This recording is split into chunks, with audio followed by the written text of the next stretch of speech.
राधे राधे महाराज जी। महाराज जी, आपने एक दिन सत्संग में कहा था कि ट्रेन के डिब्बे में बैठ जाओ, हम आपकी कृपा से डिब्बे में तो बैठ गए हैं, मगर एक बात का डर लगा रहता है कि कोई अपराध ना बन जाए जिससे डिब्बे से उतार दिया जाए। नहीं, ये भगवत मार्ग ऐसा है, नामे भक्ता प्रणश्यति। एक बार जो भगवान की शरण में आ गया उसका नाश कभी नहीं होता।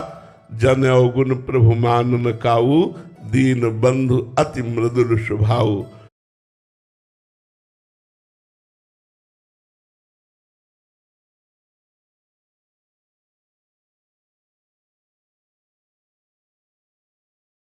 बधेउ व्याध जिमि बाली, सोई सुकंठ पुन कीन कुचाली।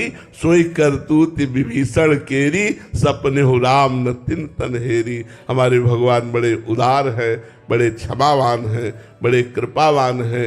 यदि हम भगवान की शरण में हैं, हमसे कोई त्रुटि हो जाती है, अपराध बन जाता है, तो भगवान उसका मार्जन कराते हैं, लेकिन त्याग नहीं करते। भगवान त्याग नहीं करते। हमारे भगवान का स्वभाव ऐसा नहीं। एक बार जिसे स्वीकार कर लिया उसका निर्वाह करते हो, चाहे जितना नीच क्यों न हो, उसका निर्वाह करते हैं। तो हमें ये तो डरना नहीं कि हमें उतार दिया जाएगा।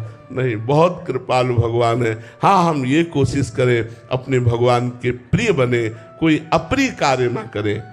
श्री कृष्ण अनुकूल लेन प्रतिकूल से विसर्जनम। भगवान के प्रतिकूल आचरणों का त्याग करें, भगवान के अनुकूल आचरण अर्थात तस्मात् शास्त्रम प्रमाणम ते कार्या कार्यो व्यवस्थितो। शास्त्र के अनुसार कार्य करें, संतों की वाणी के अनुसार कार्य करें, तो भगवान प्रसन्न हो जाएंगे। महाराज जी, हमें प्रभु ने स्वीकार कर लिया, इसका क्या लक्षण है महाराज जी? ये हृदय में एक ठसक बनी रहती है कि मैं नीच तो हूं, मैं पतित तो हूं, पर मैं श्री जी का हूं। ये आ जाएगा, ये संशय नहीं आएगा कि मतलब पता नहीं मैं श्री जी का हुआ कि नहीं। ये नहीं, जिस समय स्वीकृति शरणागति की हो जाएगी तो ये बात जरूर आएगी कि मैं योग्य नहीं हूं।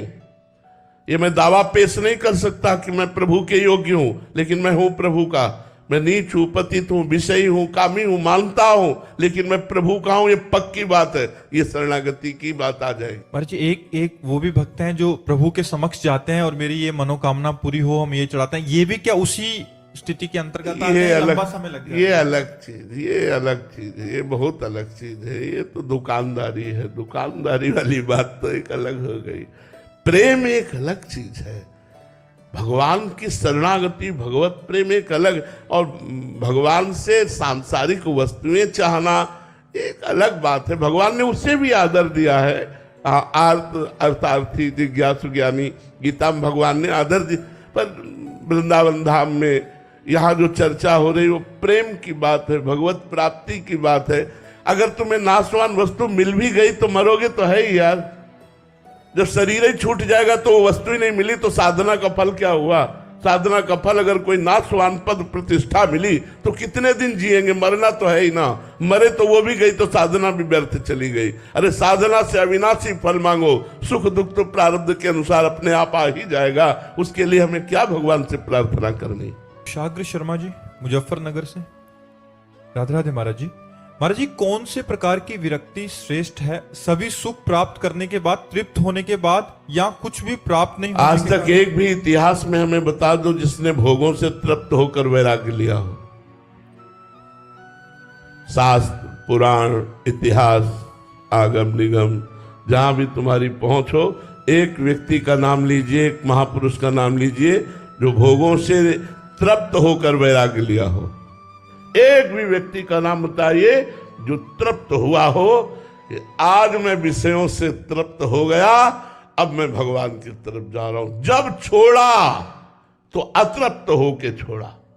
पढ़ो इतिहास। महाराज ययाति अपनी जवानी भोगी। देवयानी ऐसी नहीं थी, देवता भी मूर्छित हो जाए ऐसी सुंदर थी देवयानी, भगवान शुक्राचार्य जी की पुत्री। उनके साथ पूरी अपनी जवानी, अपने बेटे की 1000 वर्ष की जवानी, फिर भी अतृप्त होकर के छोड़ा।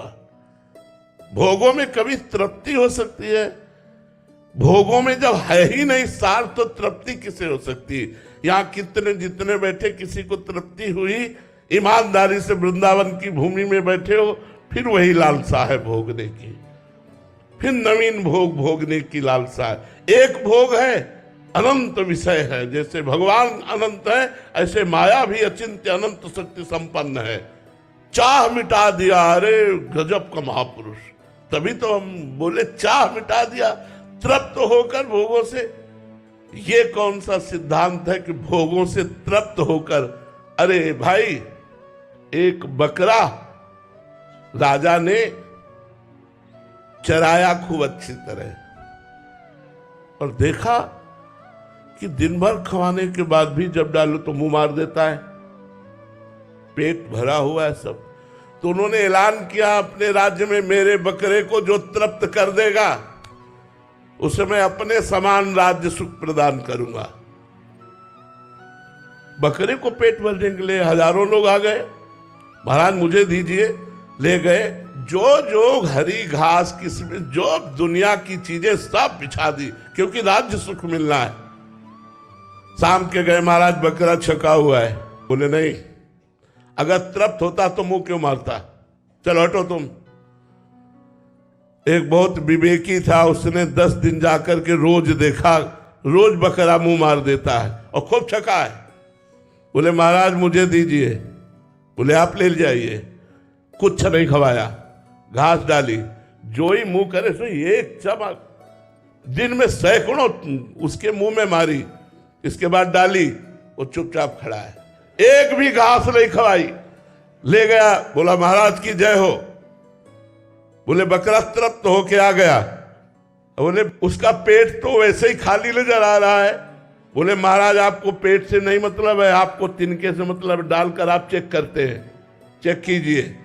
बांस की छड़ी रखा ऐसे बैठ गया, महाराज चेक कीजिए। महाराज दुनिया की चीज डाल दिए, बकरा ले आ गए। ये मन रूपी बकरा है, ये विषय रूपी घास में मुंह मार देगा। इसे देखना इंद्रियों के न घोड़े भगे, रात दिन इनमें संयम के कोड़े लगे। महाराज जी भोगने से तृप्ति नहीं मिलेगी? नहीं, कदापि नहीं। किसी को भी हुई तो बताओ, चिल्ला चिल्ला कर रोए, चिल्ला चिल्ला कर रोए। महाराज उर्वशी अप्सरा भगवान नारायण की जंघा से प्रकट हुई, देवराज इंद्र को भी मोहित करने की सामर्थ्य रखने वाली। महाराज नहुष पागल हो गए, वर्षों भोगते रहे, फिर भी भोग की इच्छा से पागल हो गए। भागवत उठा के देख लो। भगवत चरणारविंद का प्रेमी जिस समय केवट भगवान के चरणों को पखार रहा है तो क्या कह रहा है? अब कछुनाथ न चाहिए मोरे, दीन दयाल अनुग्रह। जब भगवान के नाम का आश्रय ले लिया, भगवान के रूप का आश्रय ले लिया, भगवान के चरणों का आश्रय ले लिया, वो एक साधारण से साधारण पुरुष भी विश्व रस का त्यागी होगा। भगवान से विमुख त्रिभुवन का भोग दे देने पर भी कभी कोई तृप्त नहीं हो सकता है। हमारी बात मान लो। अगर आप ऐसा सोचे हो कि मुझे खूब विषय मिल जाए, मैं भोगूं और भोग कर तृप्त हो जाऊं, तो प्यारे पूरा जीवन बर्बाद कर दो। जब तक भगवान की शरण में नहीं लोगे तब तक ये बकरे वाली दशा बनी रहेगी, मुंह मार देगा। देखना इंद्रियों के न घोड़े भगे, रात दिन इनमें संयम के कोड़े लगे। जब तक संयम नियम से चलकर भगवान का भजन नहीं किया जाता, तब तक इंद्रियों की विलासिता, ये बातें बनाने से नहीं, हम लोगों की छाती जानती है क्या है। शायद आप लोग न जानते हो ये क्या है। जब भूख लगी तो भोजन पा लिया, तो भूख क्या है क्या जानते हो तुम? प्यास लगी पानी पी लिया, क्या जानते हो प्यास किसे कहते हैं?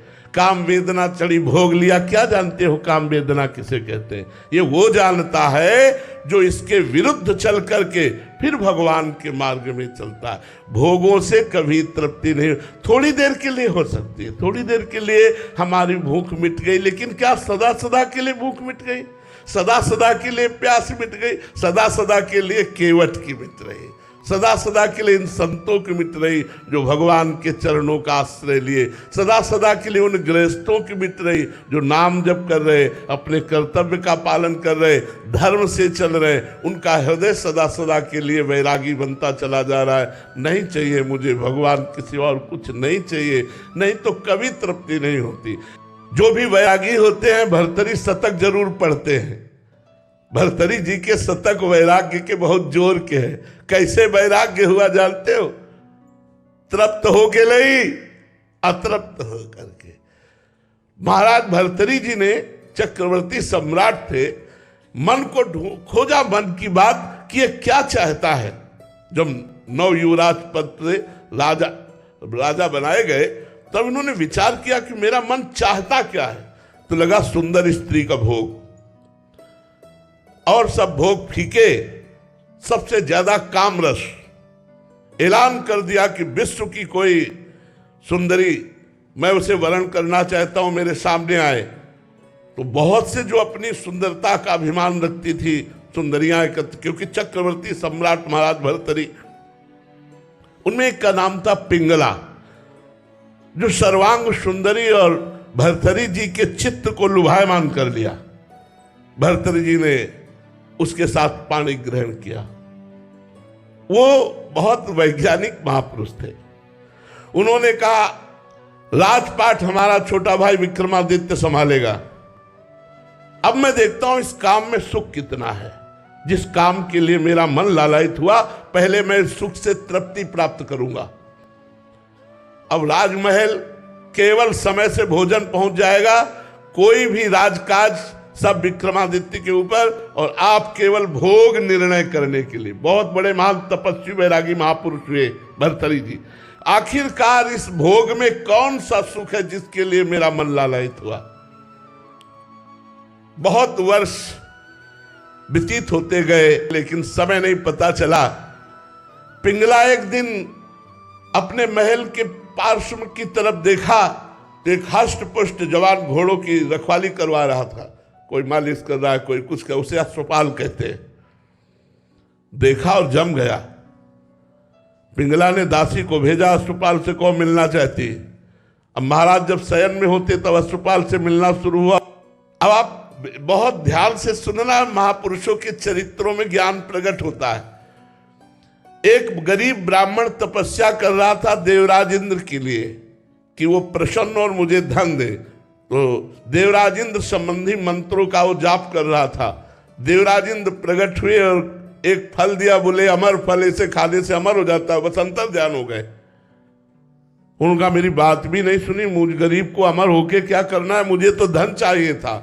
अच्छा, शायद उपाय बताया, ये अमर फल मैं महाराज भर्तरी को दे देता हूं, और भर्तरी धर्मात्मा राजा हैं, वो अमर रहेंगे तो हमारी प्रजा सुखी रहेगी। ब्राह्मण और ऋषियों के लिए राजा का ये महल खुला रहता था, कभी भी कोई जा सकता है। ये वहाँ कोई नियम नहीं थे।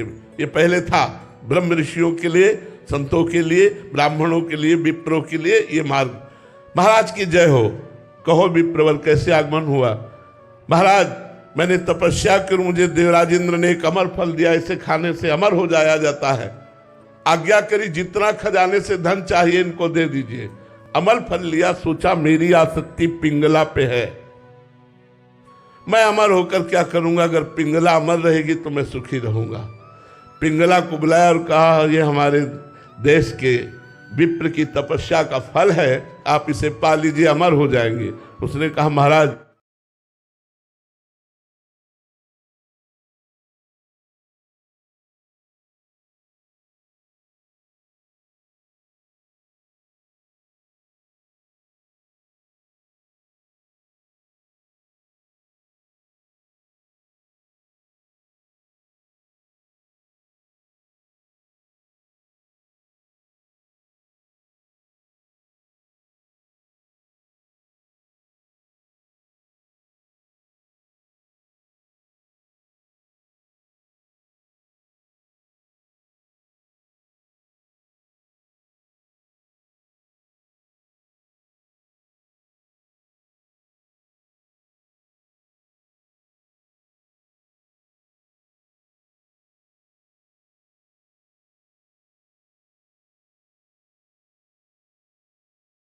आप निश्चिंत हो जाइए, मैं स्नान आदि करके समर फल को प्राप्त कर लूंगी। पिंगला ने सोचा मैं अमर होके क्या करूंगी, यदि अश्वपाल जीवित रहा, अमर रहा तो मुझे सुख मिलता रहेगा।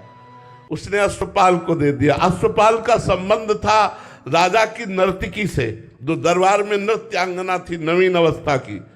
उन्होंने सोचा अगर ये नर्तकी जीवित रही और अमर रही तो मैं सुखी बना रहूंगा, उन्होंने नर्तकी को दे दिया। नर्तकी ने विचार किया मैं जिस राजा के दरबार की नर्तकी हूं, राजा अमर हो तो अच्छा है। वो अमरफल फिर भर्तृहरि जी के पास पहुंच गया।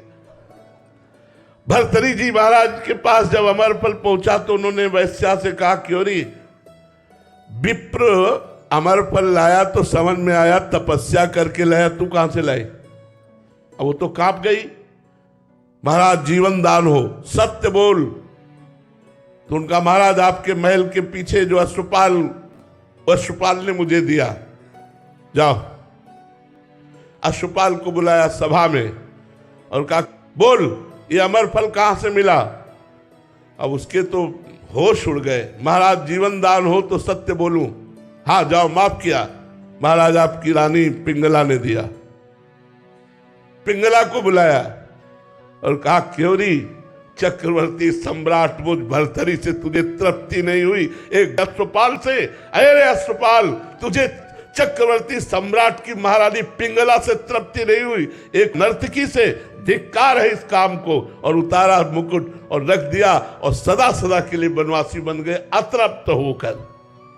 ये भोग कभी तृप्ति प्रदान कर ही नहीं सकते, क्योंकि इनमें कुछ सार है ही नहीं। कुछ सार हो तो सार तो भगवान में है, भगवान के नाम में है, भगवान के रूप में है। देखो केवट कैसे चरण जेभी स्पर्श किया, कह रहा अब कछुनाथ न चाहिए मोरे। तो हे भाई, जिनका भी प्रश्न उनसे प्रार्थना करते हैं कि विषयों को भगवान को अर्पित करके धर्म में विषयों का भोग करते हुए, भगवान नाम जप करते हुए भगवत प्राप्ति के मार्ग में चलो। आज तक कभी ऐसा नहीं हुआ कि बहुत से विषयों का सेवन कर ले और वो व्यभिचारी पुरुष तृप्त हो जाए, ऐसा कभी नहीं हो सकता।